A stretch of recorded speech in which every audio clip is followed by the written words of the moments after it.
Hello everyone, welcome to Painting Crafty, and today I'm going to be painting and I'm going to be showing you two different styles of whimsical creations that you can make for Valentine's Day. One's going to be a watercolor and the other one's an acrylic mixed media piece. Today I'm a part of a YouTube collaboration called the Valentine Extravaganza. We have four hosts today. We have Martina with the Secret Craft Room, Annie with Crafting with Indie Annie Jones, Monica with Up All Night DIY, and Dawn with Shabby Meets Bling.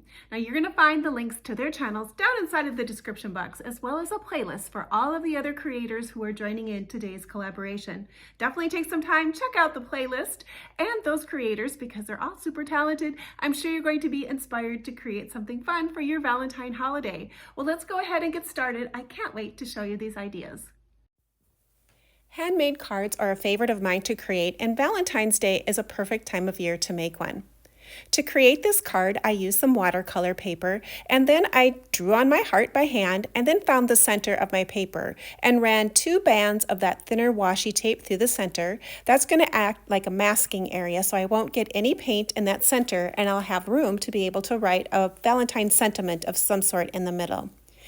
To be able to create this heart, I just lightly go ahead and pencil in my flowers. These are simple flowers. They're basically different sizes of circles. Some have a little bit more curlier in the inside, like a rose, and the other ones are just a little bit more rounded. I don't know, just kind of like a posy. They're just made up fun flowers. They're not exact. To create the leaves, I went ahead and did, I call football leaves, which have a point on each end and a belly in the middle. I'm showing you here the idea is to create groupings of 3. So I usually do this heart with a rose at the very bottom and then 2 in the center right above that, and then kind of fill in with leaves and smaller flowers. The idea of this little card is to keep your flowers and your watercolor inside of your heart shape and not go too far out of that area. That way, when you remove your tape, you're going to have a very distinctive heart shape. Now on the top, I go ahead and I continue that design, curling up. I like to add a little bit of looseness to the top, like a little bit of vine work. Those little purple flowers, if you think of kind of like a hanging wisteria, all they basically are is tap, tap, taps with my watercolor brush, adding in the color. I will be adding a full background all the way through the top to cover up the space. The bottom is going to be mostly flowers, but I'm going to have a little bit more solid blue area at the top. So I continue on using light areas with my pencil, just drawing it in simply. There's not a lot of drawing skills in this, but I do have a Ko-fi page, which is where I host my subscription for all of the drawings and the tracers for whatever I might do a drawing on my YouTube channel. I'll leave a link down in the comments where you can go check it out. It's very reasonably priced, easy to join, and I'd love to have more creative friends join me over there. I know that not everyone likes to draw, and I'm happy to help you out in that area. Now here I'm just using a very inexpensive set of watercolor. I believe I just bought this on Amazon, but it's got a great little variety of pinks and blues and purples, and it's one of my favorite sets. Now when working with watercolor, you always start light and bright and then work your way dark. So I'm starting my roses, even though they're going to be pink in the end, I'm going to start those with a peach color. The other little tiny flowers, I'm using more of a orangish color, a bright orangish color to lay that in to start as my base. I'm okay if my colors touch each other this way because these colors all kind of go together. I don't have to worry about making mud, so I'm okay with having a wet on wet application. Watercolor has a unique property of wherever your paper is wet is where the water is going to flow. So if you're doing colors that are very much contrasted colors or opposite on the color wheel, you're going to want to make sure you give your color areas a time to dry so all your colors don't just move right into each other and create a big puddle of mud. So you can see now where I'm tapping in my orange colors. This is my lightest, brightest colors, and then I'm going to be adding my next layer of color. You're basically painting the shadows when you're doing watercolor or layering your bright colors on very last. So now I'm adding another layer of pink. This particular set has some neon colors in there. You can see that bright shade of pink. There's also a neon color of orange in there, but I really do enjoy using those little touches of neon here and there in this particular application. I'm mostly just using the tip of my brush, rinsing my colors out in between, and then going ahead and tapping in the colors and letting them kind of blend on their own and creating their own color pattern. It doesn't take a lot of work on my part to do a watercolor. If you've never tried watercolor, it may take a little bit of practice, but the more you work with it and find out how your colors work with your paper, how the water flows with the water that you're adding on, the more comfortable you're going to be able to paint with watercolor. The one thing I really enjoy about watercolor is if I don't have a lot of time, all I need to do is take out a piece of paper, one box of color, and a couple of brushes, and I'm ready to go ahead and paint. And you can create something really pretty with a little bit of paint, some water, and one piece of paper. Now I'm going to go ahead and add some of those leaves in. I'm okay if some of my pink or some of my red kind of flows into the green. I like that look of the variegated look anyway with my green. But again, I'm going to start out with my brightest shade of green right away. I'm using that lime shade. I thought it went well with those little punchy colors of the bright neon pink and some of that orange color together. I also chose a little bit darker shade of green, and while my green is still wet, I go ahead and I tap that color of green in, and because my paper is wet and my colors are wet, my colors will blend and create their own variegated looks of green together.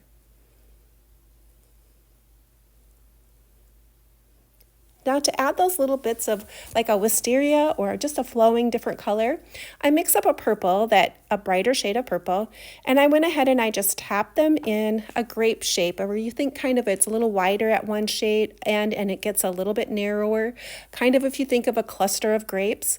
I'm going ahead and tapping those in there and creating those little clusters of flowers of purple in and about my little area. I'm still trying to leave a little bit of the white of the paper showing through even in my painted areas. Those are going to be my brightest, lightest colors, is the white of my paper.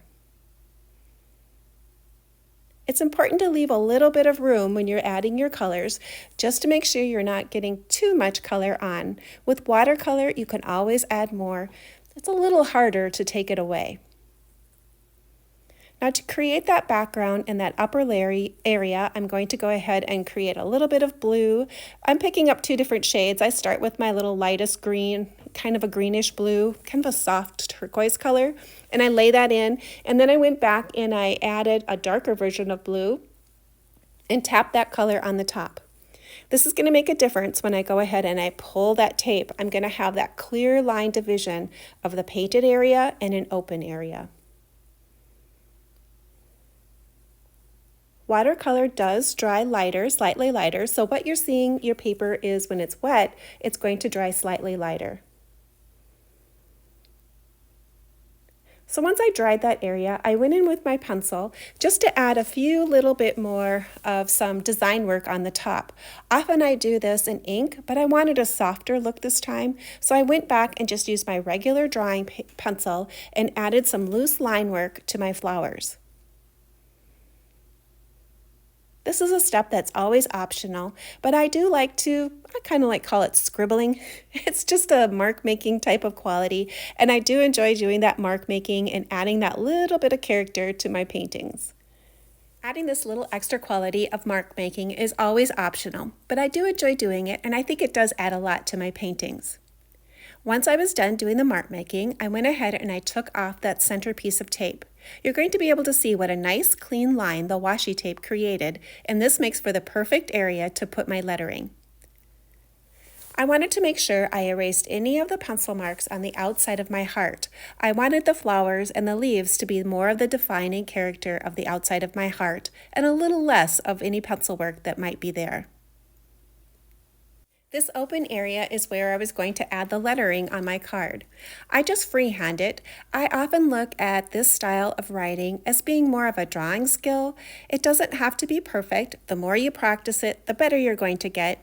And I've often found that if you mix up your lettering a little bit where it's not all the same, it doesn't have to be perfect and it's still going to look good. I use a micron pen for this step. Microns are permanent as long as you let them dry before you were to either erase over them or add any additional water on the top. To create just a little bit more interest in that open area on the back of the card, I used a metallic pen and create little clusters of 3 polka dots together.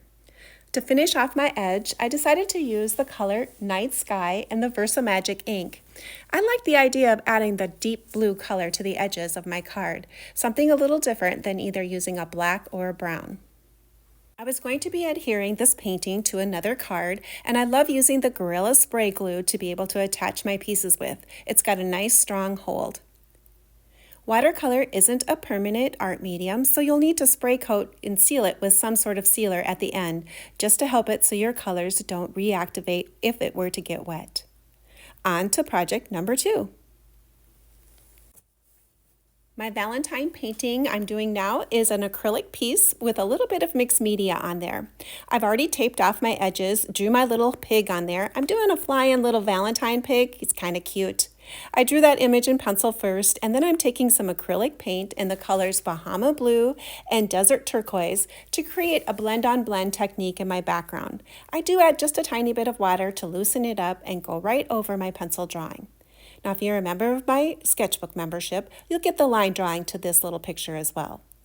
Once I had that little background on, I went ahead and I reinforced some of the pencil work so I could see where my image was just a little bit better. I used the colors Cactus, I think the pink is called Cactus Flower, and my white was just a Snow Titanium, I guess is what it is. And I used those 2 colors and I blend them at the same time. I don't wash my brush off in between my colors. I just went ahead and pick up some white, pick up some pink, and I blend those colors across my little piggy. For the wings, I add a coat of white just to cover up some of the blue, and the area that's going to hold the arrows, I leave that a blue shade. I'm going to be putting some paper there, so a little printed dictionary paper to add the quality of the mixed media to that area. Here I'm going ahead and I'm adding another layer of the pink on, and again, I didn't wash my brush out. I just pick up my paint and blend as I go. I love to use this color. It's called Fluorescent Pink, and it's in the Liquitex Basic Acrylic colors. It's got a little bit heavier body to it, but it's a beautiful shade of pink. It's got that little bit of fluorescent pop of color to it, and I love it in using that when I'm using some pink quality of painting. I'm also going to be adding a little bit of bright color orange to this pig. The colors pink and orange combination, it's one of my favorites, and this little piggy definitely needed some orange to his little body. To create the background for my pig, I wanted to have very much a slip-slappy type of look of irregular paint of white in the background. I even add some water to my paint just to loosen up the layer just a little bit to add even more of a translucent quality to it. So I'm adding my white, changing the direction of my brush as I'm putting it on.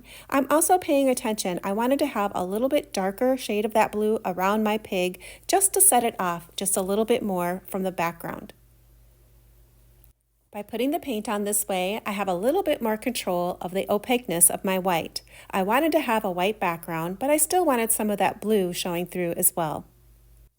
To add another layer of shading around my pig, I take my brush and I wash it off at this step, and I take some clear water, add that to my brush, and then I tap it on my paper towel until the shine of the water is gone. Dip my brush, just the corner of the tip of my brush, into my paint, rub it back and forth on my palette. That's going to variegate my paint from one end of the brush to the other, and I use that to create the shadowing line around my pig. This way it's not so harsh of a shadow. It kind of goes from dark to light, and it's a real pretty way to add a little bit of shadowing to your items without being such a harsh line. He's looking pretty darn cute, I think. I went ahead and mixed up a little bit of blue, and that's what I'm going to create my clouds with. So as long as clouds have that bumpy little top and a flat bottom, it's going to read like a cloud. I add a little bit of extra white, tapping it on the top of my clouds, just adding a little bit of airiness to the very top. Up next, let's add some mixed media to this piece. I took some tracing paper and I went ahead and I traced around the quiver area that holds the arrows. I was going to be using some paper I had created out of using some paint on some dictionary paper. Once I had this piece just cut out, I used a glue stick to go ahead and glue this piece down. The paper is very thin and the glue stick works perfect to hold this piece down.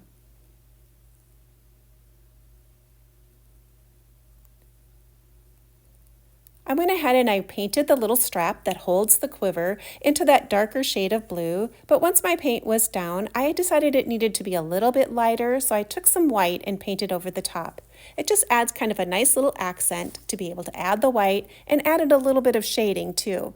It was easily done.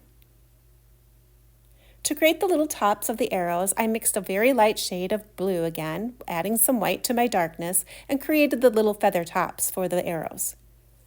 I have this stamp that I've had in my collection for a very long time. It's of script writing, but you really can't read any of the words, but it's a great way to add a sense of writing to your paintings without having legible words that you can read. And by not having it attached to the block, I have a lot of flexibility of where I can push and the print will go. The next step I wanted to do was add a little bit more line work, so I took my micron pens and I did that scribbling kind of quality of line work to this piece as well.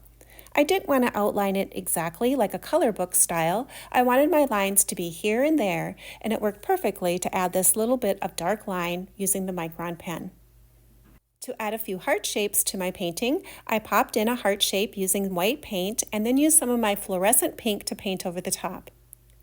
I wanted to add the lettering Hogs and Kisses to this piece, so I went ahead and I free-handed the lettering and then traced over it with my micron pen. I added a few accents of glitter using a glitter that's suspended in glue. And then once my glitter was all dry, I took my Uniball pen, which is a great ink pen, to add a little bit of brightness of some white line work to this piece. Once the line work was finished, I was going to be mounting this piece on a wide edge canvas that I had already painted pink and added some white polka dots onto it. Now that this piece is almost done, I wanted to say thank you to our host today for putting together this fun collaboration. Make sure you check out their links inside of the description box, as well as click that playlist so you can see all the other items that people have contributed today. She's almost done. Well, let's take a look at what these pieces look like, all displayed on my shelf. If you're new to my channel and you like doing arts and crafts, come on over and see what I'm doing. I'd love to have more creative friends join me. Let me know which one might be your favorite. If you enjoy doing watercolor or acrylic paint, let me know which one might be your favorite one. Well, thanks for hanging out with me today, and hopefully you'll come back and join me again, and next time you'll create right along with me.